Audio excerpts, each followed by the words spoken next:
Ya hemos avanzado harto en nuestro estudio del libro de Hechos, ¿ya?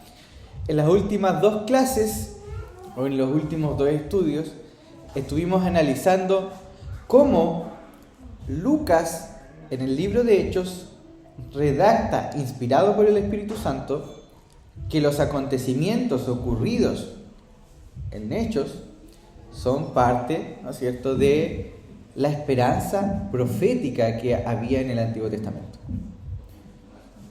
O sea, hermanos, no tan solamente la crucifixión, los padecimientos de nuestro Señor Jesucristo estaban profetizados, también estaba profetizada su resurrección, estaba profetizado su ascensión y sesión o sentarse a la diestra del Padre, y que también iba a enviar o derramar a su Espíritu Santo.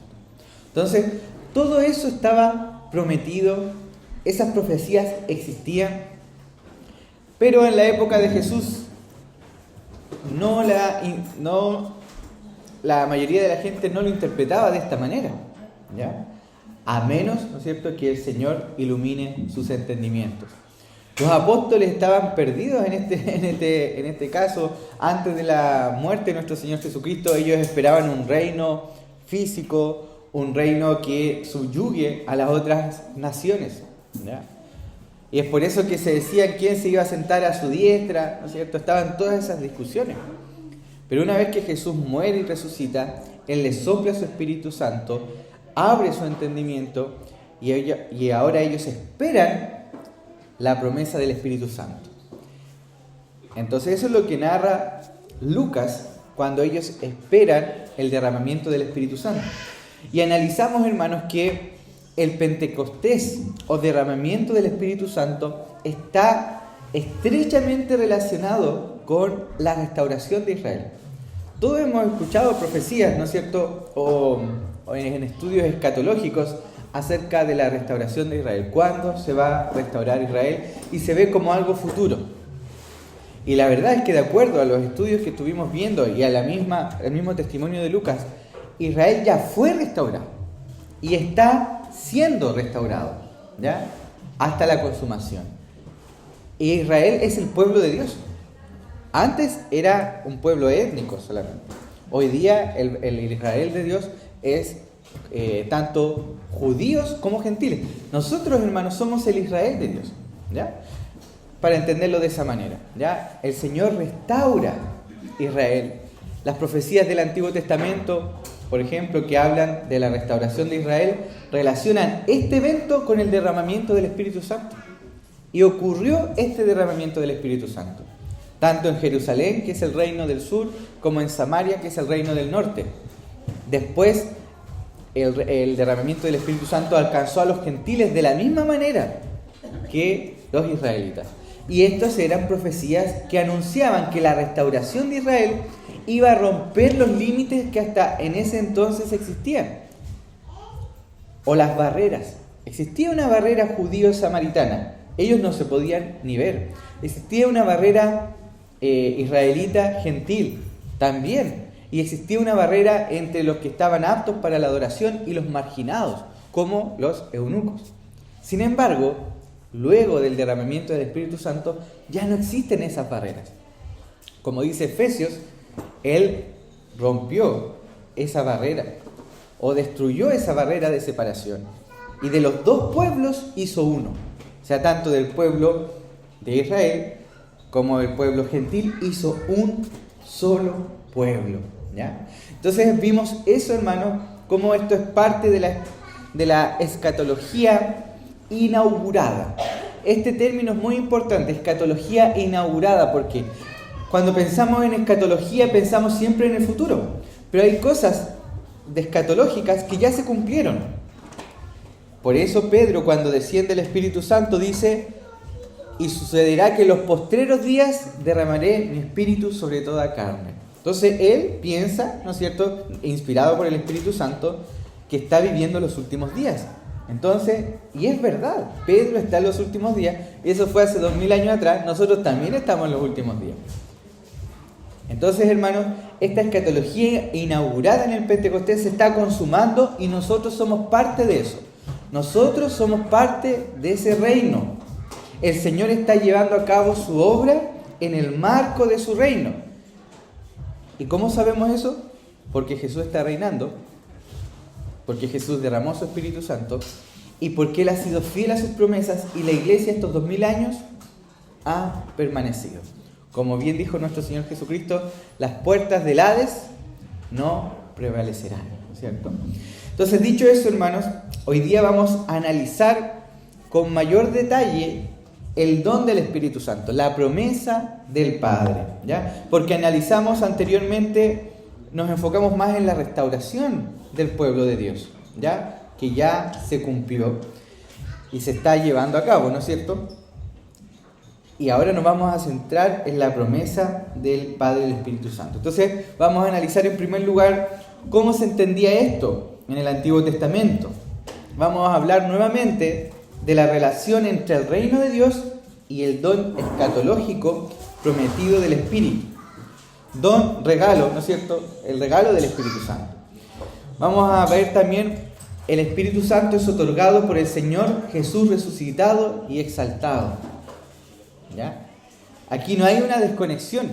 A veces se piensa que los evangelios es Jesús y hechos para adelante el Espíritu Santo. Y no es así, hermano. No es así. Jesucristo sigue reinando. La Trinidad, no hay una separación. Obviamente podemos distinguir las operaciones que hace cada persona de la Trinidad, pero no está separado todo esto, ¿ya? Vamos a hablar de la presencia empoderadora de Dios. Y aquí no estamos hablando de feminismo ni nada de esa cosa, porque hoy día se utiliza el término empoderarte, ¿no es cierto? Bueno, en un buen sentido de la palabra, lo que hizo el Espíritu Santo a esa generación fue empoderarla. Porque, hermanos, estaban todos tembleques, asustados, escondidos. Y después de eso, ¿qué pasó? Sí, pues, la Biblia dice que predicaban con denuedo. ¿Qué es denuedo? Valentía, sin miedo. Entonces, vamos a ver cómo una consecuencia de la venida del Espíritu Santo, la llenura o el bautismo, fue este pueblo de Dios restaurado. Y no lo vamos a ver en términos étnicos, sino que en términos prácticos. Y eso yo creo que vamos a alcanzar a ver hoy día, ¿ya? El resto probablemente sea para la próxima. Hermanos, una consulta para empezar y analizar la esperanza profética del Espíritu Santo en el Antiguo Testamento. ¿El Espíritu Santo estaba orando entre el pueblo de Dios en el Antiguo Testamento? ¿Qué cree usted? Sí, no, fundamento. A ver, Anita, ¿qué dice? Sí. ¿Por qué? A ver. O fundamente su respuesta.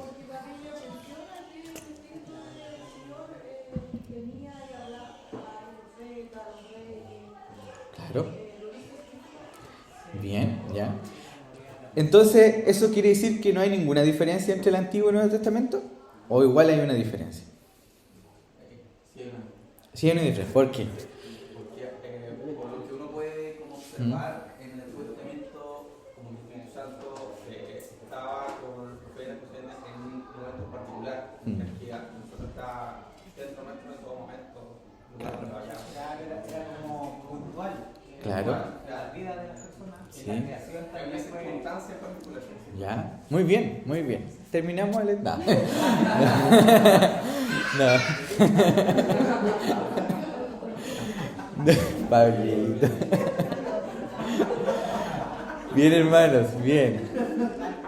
Sí, tienen razón. El Señor, a través de su Espíritu Santo, obró en el Antiguo Testamento, manteniendo a su remanente, ¿no es cierto? Al remanente, porque el Señor siempre mantuvo un remanente de su pueblo. Recordemos que está este pueblo de Israel, pero no todos eran hijos de Dios.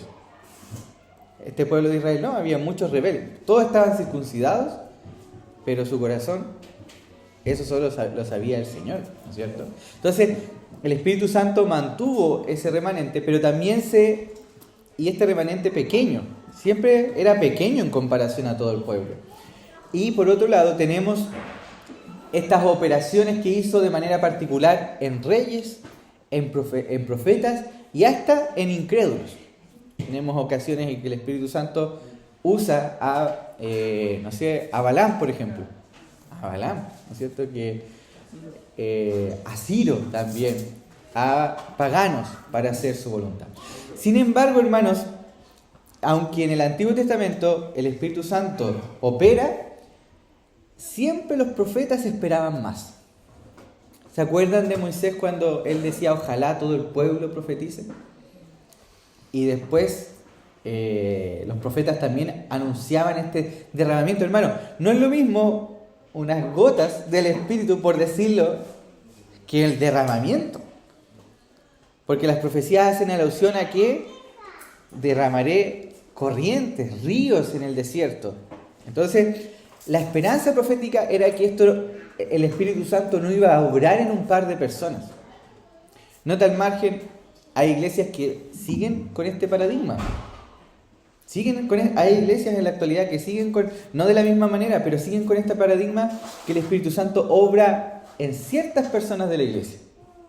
No está en todas las personas de la iglesia. Está en cierto grupo que habla en lenguas. Solo en ellos. En ellos obra el Espíritu Santo. En el resto hay que esperar.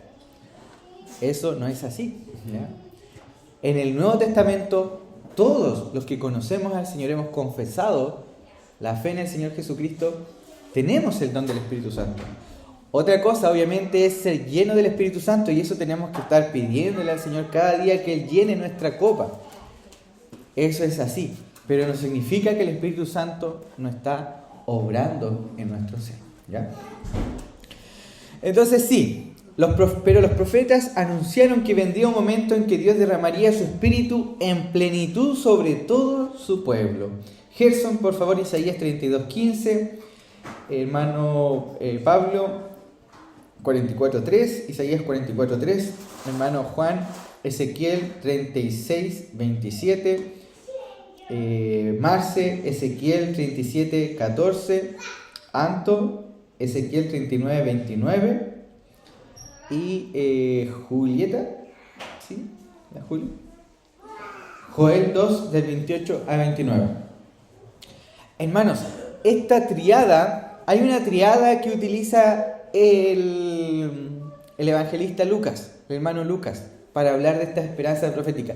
No es solamente un profeta. Aquí, aunque cita explícitamente a Joel, hay alusiones muy claras a Ezequiel y a Isaías. ¿Ya? Noten eso. Porque de repente nosotros pensamos que ya solo la cita explícita, cuando Pedro explica esto es lo que los profetas profetizaron y cita. Pero no, eso es una cita explícita, cita. Pero cuando de repente en una conversación se nombra un término que uno encuentra su paralelo en el Antiguo Testamento, esas son alusiones y son igual de importantes, ¿ya?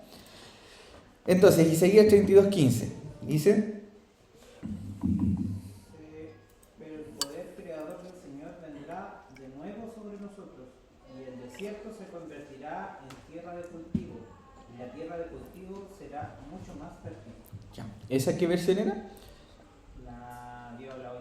Ya, ¿puedes leerla en la versión Reina Valera o LBLA? Para entender mejor porque aquí está traduciendo un poco o está parafraseando, ¿ya?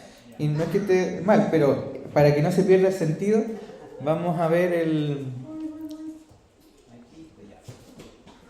Dios dice, hasta que sobre nosotros sea derramado el Espíritu de lo alto. Espíritu de lo alto. En el otro dijo poder de lo alto, ¿no? Y el Sí. desierto se convierta en campo fértil, y el campo fértil sea estimado por los...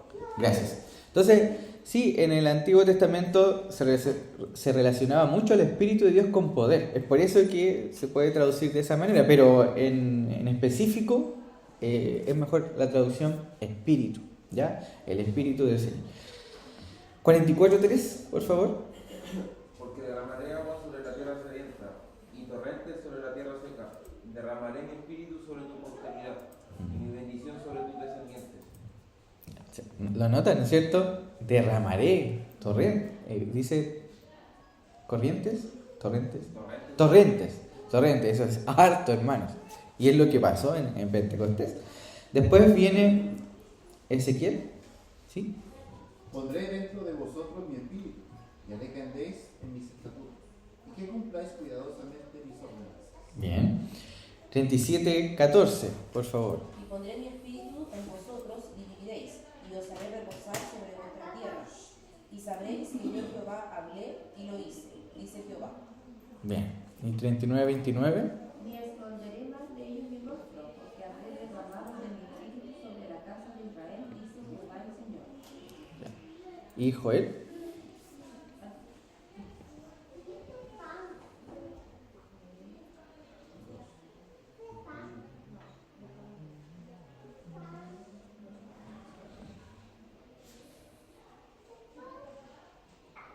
Y después de esto derramaré mi espíritu sobre toda carne, y profetizarán vuestros hijos y vuestras hijas, vuestros ancianos soñarán sueños, y vuestros jóvenes verán visiones. ¿Sí? Ya.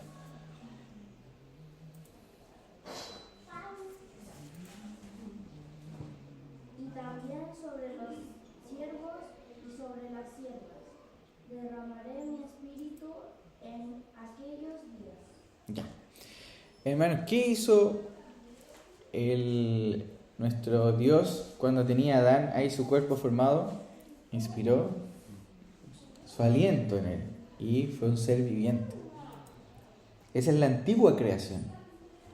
Pero hermano, aquí estamos frente a la nueva creación. O sea, aquí ¿qué hace? Derramaré mi espíritu sobre toda carne. Entonces, hermano, realmente este evento marca un antes y un después en nuestra historia. ¿Ya? Entonces, todo esto, hermanos, todas estas profecías del derramamiento del Espíritu Santo están en el contexto de un tiempo de restauración, de una relación pactual de Dios con su pueblo.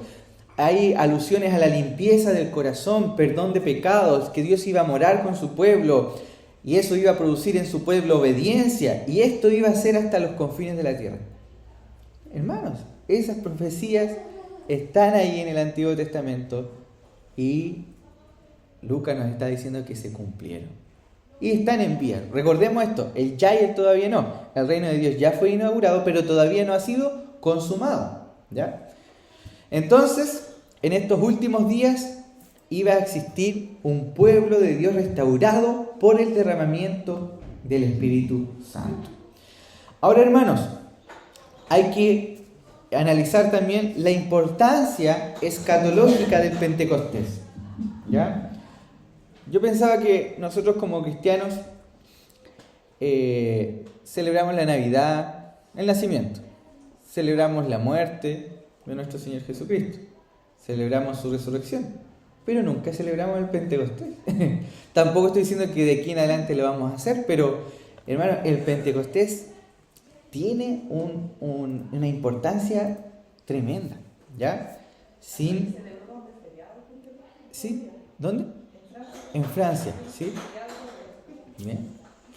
Entonces, el contexto del Pentecostés, hermano, estamos hablando que después de la Pascua, a los 50 días, se celebraba el Pentecostés, ¿ya? El Pentecostés era una fiesta judía instituida por el Señor. Era la fiesta de las primicias, donde se traían las primicias, ¿ya?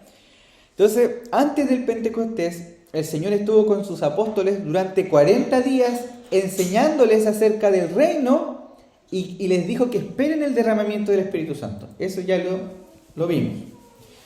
Recuerden la pregunta de los apóstoles: ¿cuándo restaurarás el reino de Israel? Y el Señor les responde, efectivamente, solo que ellos no iban a saber el marco temporal. Lo que es desconocido para ellos es el cómo el Señor lo iba a realizar, o mejor dicho, el marco temporal tiene que decir el cuándo, en el periodo de tiempo. Porque hasta ahora lleva 2000 años desarrollándose eso y aún no se consuma. Pero el Señor responde y me seréis testigos cuando haya venido sobre vosotros el Espíritu Santo. Lo dije mal, parece. Y la cita es: recibiréis poder, ¿cierto? Cuando sea derramado el Espíritu Santo y me seréis testigos en Jerusalén, Judea, Samaria, hasta el último de la tierra. Entonces, hermano, el derramamiento del Espíritu está relacionado con la restauración del reino. Y la explicación de Pentecostés es la importante, hermano. Vamos, por favor, ojalá todos busquen en su Biblia, si no, miren acá la proyección. Yo les voy a mostrar Hechos 2 del 17.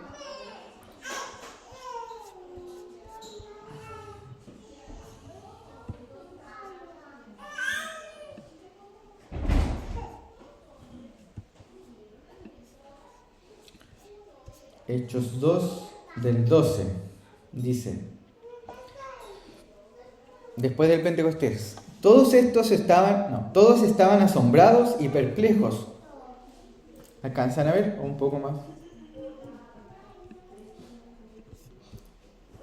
Ahí está mejor. Ya.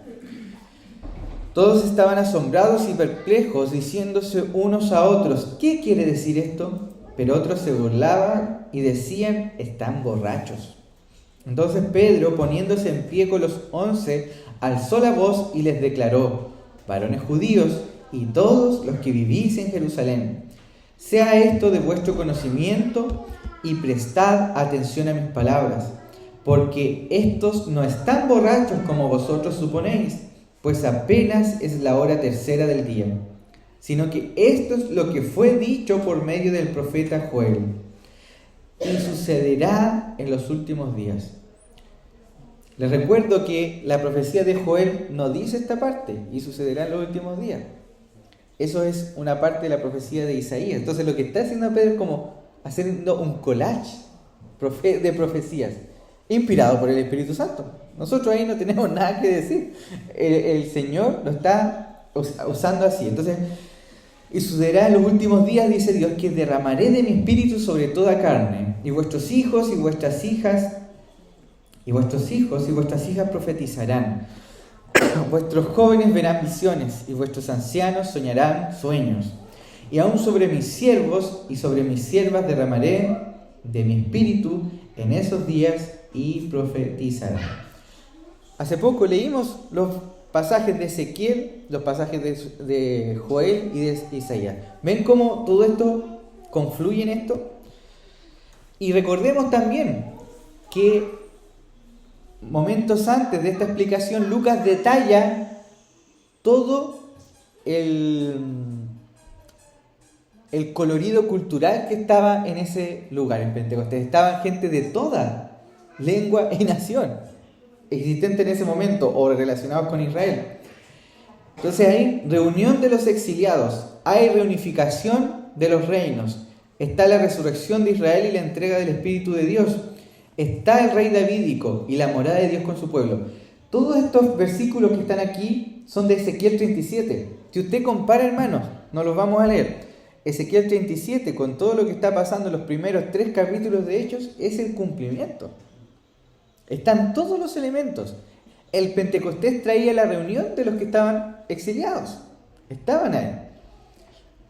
¿Qué ocurre? Hay reunificación de los dos reinos, porque el Espíritu Santo es derramado sobre el reino de Judá y sobre el reino de Samaria.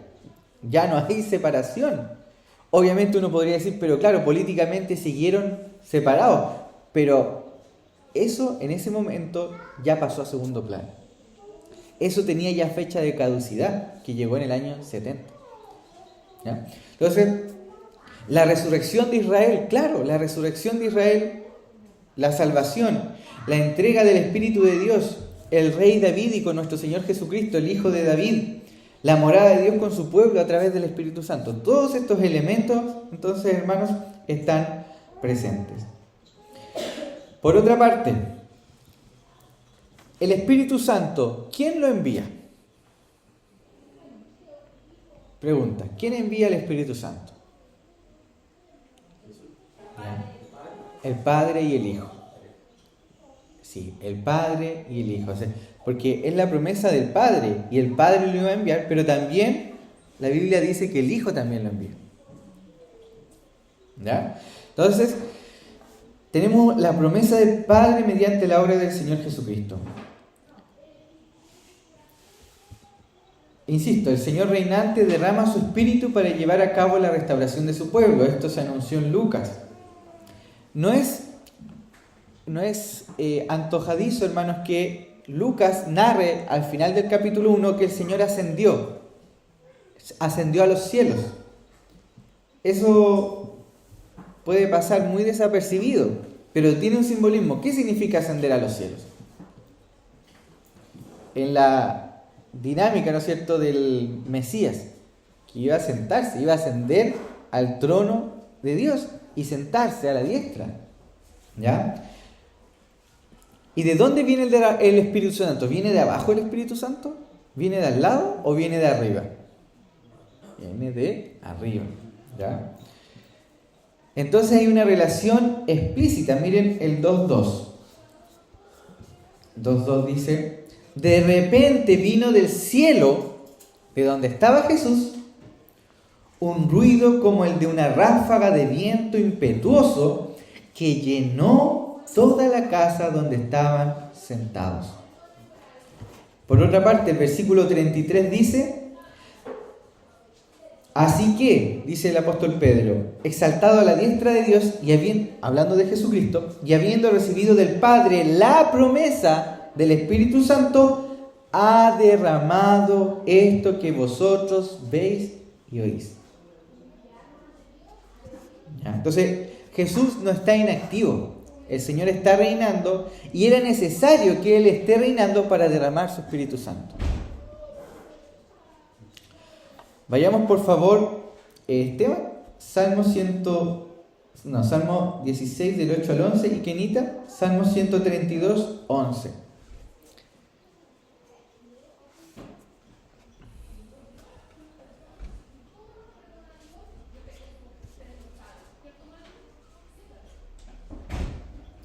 Miren lo que dice el versículo 24: porque David no ascendió a los cielos, pero él mismo dice: dijo el Señor a mi Señor, siéntate a mi diestra hasta que ponga a tus enemigos por estrado de tus pies.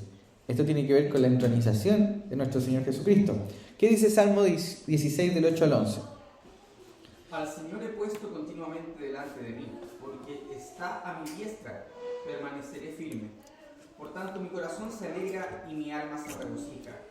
También mi carne morará segura, pues tú no abandonarás mi alma en el Seol, ni permitirás a tu santo ver corrupción. Me darás a conocer la senda de la vida. En tu presencia hay plenitud de gozo. En tu diestra deleites para siempre. Ya, aquí, hermanos, ¿está hablando de la resurrección? O sea, ¿está la palabra resurrección en esa parte? No está, pero habla de la resurrección. Porque, hermano, la Biblia se interpreta igual de esta manera. Aquí tenemos, por ejemplo, ¿cómo nos ubicamos nosotros en el lenguaje?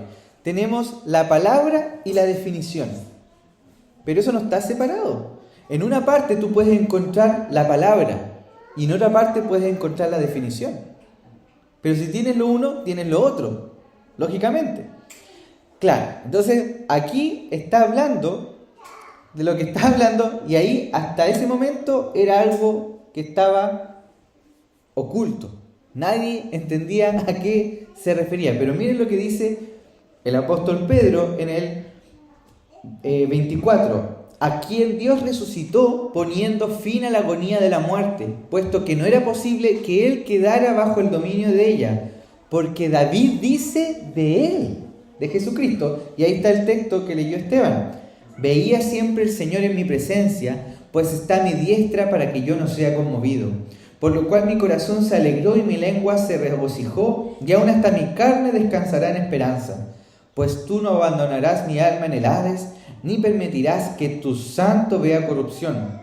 Me has hecho conocer los caminos de la vida, me llenarás de gozo con tu presencia. Después dice: hermanos, del patriarca David os puedo decir confiadamente que murió y fue sepultado, y su sepulcro está entre nosotros hasta el día de hoy.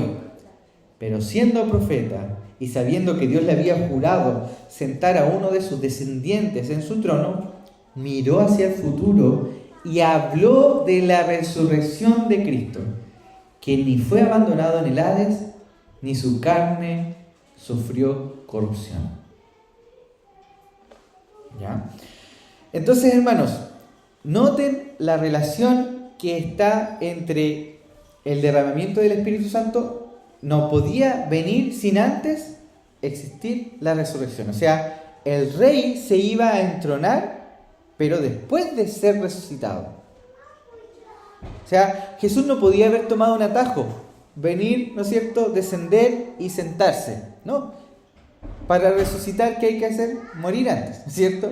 Entonces, era necesaria su muerte, su resurrección, para que Él se pudiera sentar a la vista del Padre y posteriormente pudiera enviar a su Espíritu Santo. Kenita, 132:11, por favor. En verdad juró Jehová a David, y no se retractará de ello, de tu descendencia pondré sobre tu trono. Claro, y ahí confirma lo que estábamos diciendo. Entonces, lo otro interesante, hermanos, es que el texto en Joel dice que Jehová derramará su Espíritu. Y Lucas dice, ¿quién derramó el Espíritu? Jesús. Y esto es otra prueba de la deidad de Cristo. Porque, hermanos, estas cosas no son al azar. Antes la gente escribía lo que tenía que escribir. Hoy día se escribe de todo, ¿no es cierto?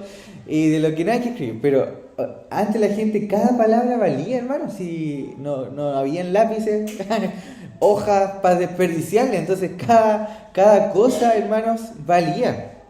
Entonces que la profecía diga que Jehová iba a derramar y que aquí están diciendo que Cristo iba a derramar, nos dice, ¿no es cierto?, que Jesús también es Dios. Después es explícito el apóstol Pedro que dice que Jesús ha derramado. Ahora esta parte, hermanos, ya vamos a una área más práctica y muy hermosa y muchas veces confusa en la vida de la iglesia. Porque usted se estará preguntando, bueno, la profecía dice que profetizarán. Entonces, ¿eso quiere decir que todos iban a ser profetas como Isaías, como Ezequiel, como Joel? ¿Todos iban a tener el oficio profético? ¿Y por qué no vemos eso? ¿Por qué no vemos eso hoy día en nuestra iglesia? Que todos somos... Hay iglesias que insisten con este tema y hay escuelas de profetas porque ellos piensan que tienen que estar formando constantemente a profetas basados en esta profecía. Pero, ¿qué piensa usted? Esta profecía de que todo su pueblo iba a ser profeta, ¿usted se considera profeta? Bueno, yo les digo, hermanos, que desde hoy día usted me va a decir profeta Pablo. Hermano, y usted también es profeta. Usted es profeta también. Obviamente no nos vamos a andar diciendo así, ¿ya? Pero, hermanos, en el sentido que vamos a ver ahora, todos los hijos del Señor que han recibido al Espíritu Santo son profetas. Miren, entonces, en realidad, la profecía, hermanos, en este contexto tiene que ver con el poder para testificar de Él. Miren,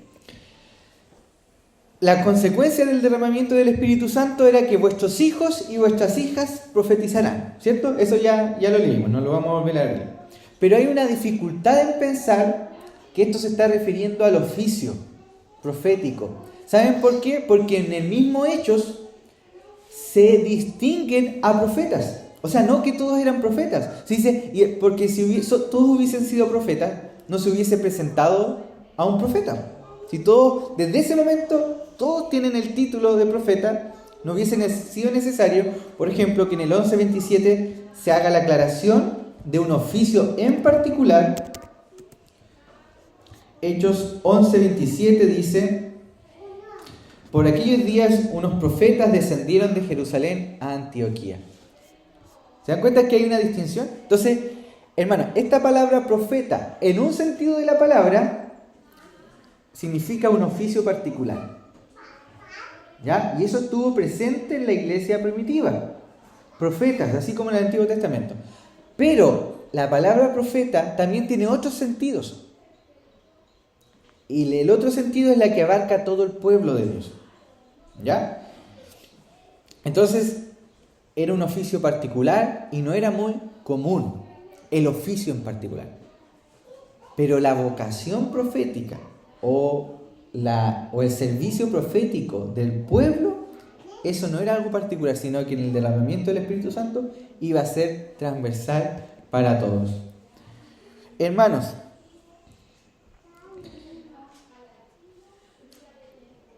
Números 11:29 nos narra, mejor lo voy a leer, cuando Moisés, si no me equivoco, habla de los profetas. Pero Moisés le dijo: ¿tienes celos por causa mía? Ojalá todo el pueblo del Señor fuera profeta, que el Señor pusiera su espíritu sobre ellos. Entonces, esta esperanza, hermano, es tan antigua como de la época de Moisés, ¿ya? Por otra parte, Lucas 7:28, ¿qué dice? Lucas 7:28. Os digo que entre todos los nacidos de mujer no hay nadie mayor que Juan, profeta. Sin embargo, el más pequeño en el reino de Dios es mayor que él. O sea, Juan era el mejor profeta, porque a diferencia de los otros profetas, estuvieron muy lejos de la llegada de Cristo. Juan tuvo un rol ahí muy importante, un privilegio muy importante, porque él vio lo que los profetas palpaban, ¿no es cierto? Él vio en primera fila, ¿ya? Pero aquí nos está diciendo que el menor en el reino de los cielos, o sea, usted y yo, es mayor que Juan. Y está hablando de su oficio profético. Y por último tenemos Hechos 2:14, que dice: entonces Pedro, poniéndose en pie con los 11, alzó la voz y les declaró: varones judíos y todos los que estén en Jerusalén, esto sea de vuestro conocimiento y prestad atención a mis palabras. Esto, hermanos, se cumple entonces en Hechos, en el Pentecostés. Entonces, lo que hay que analizar, hermanos, es que el verbo pimplemi, que significa lleno, asociado a la actividad profética, siempre está seguido de una actividad de hablar. Tenemos todos esos textos. Miren, vamos a analizarlos de a poquito. 2:4 dice: todos fueron llenos del Espíritu Santo y comenzaron a hablar. Vamos a otro. 4:8 dice: entonces Pedro, lleno del Espíritu Santo, les dijo, está hablando, ¿ya? El 9:17 Ananías, no, ese no, porque es un contraste. Lucas 12:12 mejor. Lucas 12:12. Porque el Espíritu Santo en esta misma hora os enseñará lo que debéis decir.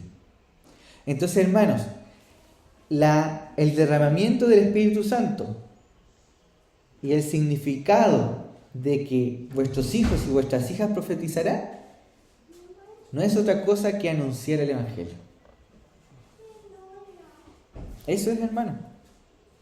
Desde ese momento la iglesia iba a recibir poder de lo alto para anunciar el Evangelio, anunciar que Cristo murió y resucitó. Eso. Entonces, en ese sentido de la palabra, hermanos, aquí todos los que somos hijos del Señor, la palabra nos enseña que hemos sido bautizados por el Espíritu Santo, hemos sido sellados y tenemos la unción del Santo para testificar. Otra cosa, hermanos, es que debido a nuestra negligencia, nuestra falta de oración, nuestra falta de búsqueda del Señor, no estemos llenos de eso. No quiero decir que el Espíritu Santo no está en nosotros, el Espíritu Santo está en nosotros, pero lleno se refiere, hermanos, así como, por ejemplo, piense en un bote, con un velero, con la vela, ¿no es cierto? ¿Qué hace? Esa es la imagen que está en Efesios 5, cuando dice ser lleno del Espíritu Santo, se refiere al viento que hace que la vela se infle y que lo guíe, que guíe a ese bote, a ese velero, ¿no es cierto? Entonces, sí, tenemos al Espíritu Santo y no lo tenemos por medida, porque Él ha derramado su Espíritu sin medida. Pero la influencia de su Espíritu Santo en nuestra vida es otra cosa, y eso depende de nuestra obediencia. ¿Ya? Aquí hay dos cosas que son verdad. Tenemos al Espíritu Santo, hermano, pero al Espíritu Santo se le puede contristar, al Espíritu Santo se le puede resistir. Y estamos hablando también que al Espíritu Santo debemos pedir la llenura del Espíritu Santo. Y cuando usted sea lleno del Espíritu Santo, hermanos, acto seguido usted no va a hablar en lenguas. Usted va a testificar de Cristo. Bíblicamente hablando. O sea, puede o no puede hablar en lenguas, pero lo que estoy diciendo es que eso ya no es lo principal, porque en iglesia, insisto, la marca distintiva que una persona está llena del Espíritu Santo es que habla en lenguas. Pero hermanos, no. La marca distintiva es que se anuncia el Evangelio. A todo esto, la lengua en ese contexto fue para anunciar el Evangelio en otro idioma. Pero hoy día la lengua, en nuestro contexto, es puro desorden. La gran mayoría de las veces es puro desorden. No es para anunciar, porque ¿qué se va a entender? Entonces, hermanos, una marca distintiva de la llenura del Espíritu Santo en nuestra vida es que nosotros estamos predicando, no nos podemos callar. Entonces, hermanos, usted tiene el Espíritu Santo, pero usted hágase un test, un autoexamen. ¿A cuántas personas le compartí el Evangelio esta semana? Y ahí usted va a saber si está lleno o no del Espíritu Santo. O tiene que orar y clamar para que el Señor le llene aún más. Porque si el Señor le llenara, usted anunciaría más de Cristo. Entonces debemos pedir, hermano, y estas son de las oraciones que el Señor siempre contesta. Usted puede pasar toda la vida pidiendo un aumento. Puede pasar toda la vida pidiendo, no sé, cualquier cosa. Y el Señor lo puede dejar esperando toda su vida. Pero estas cosas, hermano, el Señor no lo va a dejar esperando. Le va a responder. Son de esas cosas oraciones que uno se va a la segura. Entonces, ¿por qué, hermanos, no hacemos ese tipo de oraciones? Señor, lléname de tu Espíritu Santo para testificar de ti. Para vivir santamente, porque esto se complementa con la enseñanza de Efesios cuando dice sed lleno del Espíritu Santo, y después viene todas nuestras relaciones, cómo se relaciona el empleado con su jefe, el esposo con la esposa, los padres con los hijos. Entonces, hermanos, ¿cómo se ve nuestra llenura del Espíritu Santo? En cómo nos comportamos también en nuestras relaciones. Si usted anda como el perro y el gato, debe pedir al Señor, ¿no es cierto?, que el Señor lo llene de su Espíritu Santo. Entonces, hermanos, una marca distintiva de la iglesia es esta capacidad para anunciar el Evangelio. ¿Ya? Por eso debemos orar al Señor que nos llene de eso. Entonces, cuando usted lea otra vez profeta, y vuestros hijos y vuestras hijas profetizarán, ahora usted va a saber a qué se refiere. Profetizar en el sentido de anunciar el Evangelio. Y en ese sentido de la palabra, todos somos profetas. ¿No? No está hablando de aquí de un oficio en particular. Por otra parte, y con esto termino, hermanos, otra señal de este pueblo restaurado. Primera señal, que iba a anunciar. Y la segunda señal, hermanos, de este pueblo transformado es una transformación, de este pueblo restaurado, es una transformación espiritual. Hermanos, tenemos conversiones masivas. ¿Cuántos se convirtieron en el primer sermón? Miles. Tenemos una comunidad restaurada. Hermanos, miren por favor qué bello cuadro. Busque usted en su Biblia, Hechos 2:42, dice: y se dedicaban continuamente a las enseñanzas de los apóstoles, a la comunión, al partimiento del pan y a la oración. Sobrevino temor a toda persona, y muchos prodigios y señales eran hechas por los apóstoles. Todos los que habían creído estaban juntos y tenían todas las cosas en común. Vendían todas sus propiedades y sus bienes y los compartían con todos, según la necesidad de cada uno. Día tras día continuaban unánimes en el templo y partiendo el pan en los hogares, comían juntos con alegría y sencillez de corazón, alabando a Dios y hallando favor con todo el pueblo. y el Señor añadía cada día el número de ellos, los que iban siendo salvos. Hermanos, este es el cuadro de un pueblo restaurado. Este es el cuadro de el Israel restaurado del Antiguo Testamento. ¿Cuántas veces el Señor, por medio de los profetas, no llamó a la restauración? Y una marca distintiva de la rebeldía del pueblo era que ya no había cuidado de las viudas, por ejemplo, cuidado de los huérfanos. El Señor reclama muchas veces a su pueblo. Este pueblo estaba perdido en la idolatría y eso traía como consecuencia que dejaran sus obligaciones entre ellos, sus deberes de amor y de cuidado. Y el Señor los reprende. ¿Y qué tenemos aquí, hermanos? Una hermosa comunidad. ¿Qué pasó con las viudas, por ejemplo, helenas? En Hechos 6 se arma, ¿no es cierto?, un cuerpo de diáconos para servir a las mesas. Entonces hay preocupación. Por algo Santiago dice que la verdadera religión es el cuidar del huérfano y de la viuda. Hermanos, porque el Espíritu Santo produce en nosotros esos frutos. Esos son las evidencias de una iglesia. Usted puede decir, no, yo asisto a una iglesia reformada. Pero ¿por qué es una iglesia reformada, hermanos? Una iglesia reformada no es solamente donde se predica la palabra, es donde se vive la palabra. Es donde se ve esta comunidad, hermanos. Esta comunidad restaurada que anuncia el Evangelio y que vive teniendo en común todas las cosas. Entonces, tenemos el arrepentimiento como rasgo de restauración y eso está ocurriendo en el pueblo. Y por otro lado tenemos atención a los necesitados. Vero, por favor, puedes leer Isaías 58, del 6 al 7. Francisco, Jeremías 5, del 28 al 29. Víctor, Lucas, Hechos 4, del 31 al 37. Y Anita, Lucas 16, 13.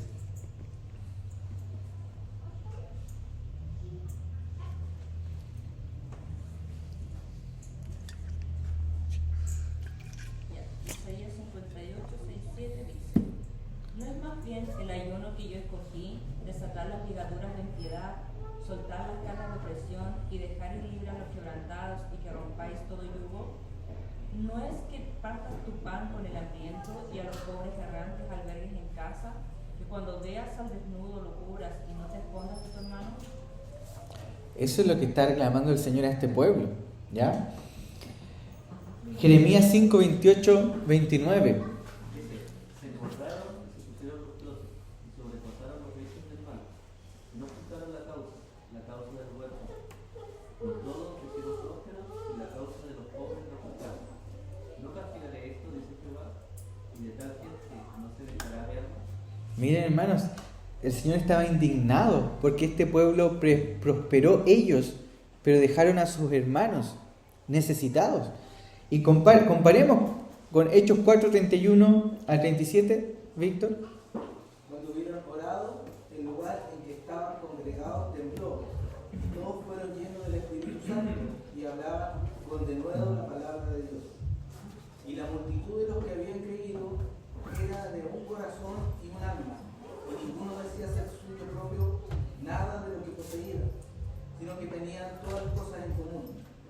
Y con gran poder los apóstoles daban testimonio de la resurrección del Señor Jesús, y abundante gracia era sobre todos ellos. Así que no había entre ellos ningún necesitado, porque todos los que poseían heredades o casas la vendían y traían el precio de lo vendido, y lo ponían a los pies de los apóstoles, y se repartía a cada uno según su necesidad. Entonces José... Hasta ahí nomás, por favor. Gracias. Entonces, y no había entre ellos ningún necesitado. Hermano, ese es un barómetro, un termómetro de la realidad espiritual de la iglesia. Si nosotros tenemos en nuestra iglesia una necesidad que no está siendo cubierta y somos indiferentes, eso muestra, hermanos, nuestro pecado como iglesia. No podemos ser indiferentes a la realidad de nuestra iglesia local, hermano. Hermano, y esto muchas veces va a involucrar nuestra libertad cristiana. Nosotros en nuestra libertad cristiana podemos hacer muchas cosas, hermano, porque el Señor nos ha hecho libres. Pero si mi libertad cristiana choca con la necesidad de mi hermano, debemos, hermanos, dejar de lado de la indiferencia. Quizás en nuestra época no tenemos un caso tan extremo como en la época de los apóstoles, hermanos, donde había hambruna, donde recién el Evangelio estaba siendo predicado, no teníamos los cambios en la sociedad que hoy día sí vemos. Quizás hoy día no tenemos el mismo escenario, hermanos, pero eso tampoco nos exime de mirar la realidad de otros hermanos. Quizás en nuestra iglesia son pocos los hermanos que tienen necesidad y podemos cubrirla sin necesidad de vender terrenos. Pero hermanos, si un día la necesidad es tan grande en esta iglesia, por hambruna, cosas así, puede ser necesario que usted tenga que vender su terreno para ayudar a su hermano. ¿Me explico, hermanos? Porque las cosas no son de nosotros. Y aquí no estoy hablando de un comunismo, de un comunalismo, no. Aquí nadie se le va a obligar, pero eso es lo que produce el Espíritu Santo en las personas. Si usted está en una iglesia con necesidad, usted, hermanos, va a ayudar a su hermano. Y eso es ser espiritual. Eso, hermanos. Y Lucas 16:13, con eso terminamos.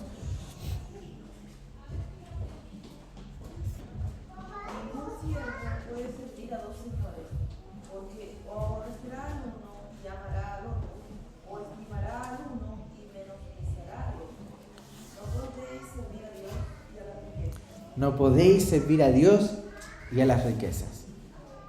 ¿Qué hizo el Señor con su Espíritu Santo? Liberó a su pueblo del amor al dinero. Hermanos, y eso es lo que el Espíritu Santo sigue haciendo hoy en día. Liberando a su pueblo del amor al dinero. Llenando a su pueblo para que anuncie el Evangelio. Esa es una iglesia, hermano. Una iglesia que anuncia el Evangelio. Y una iglesia que ayuda a los que de su iglesia están pasando necesidad. Esas son marcas de un pueblo restaurado.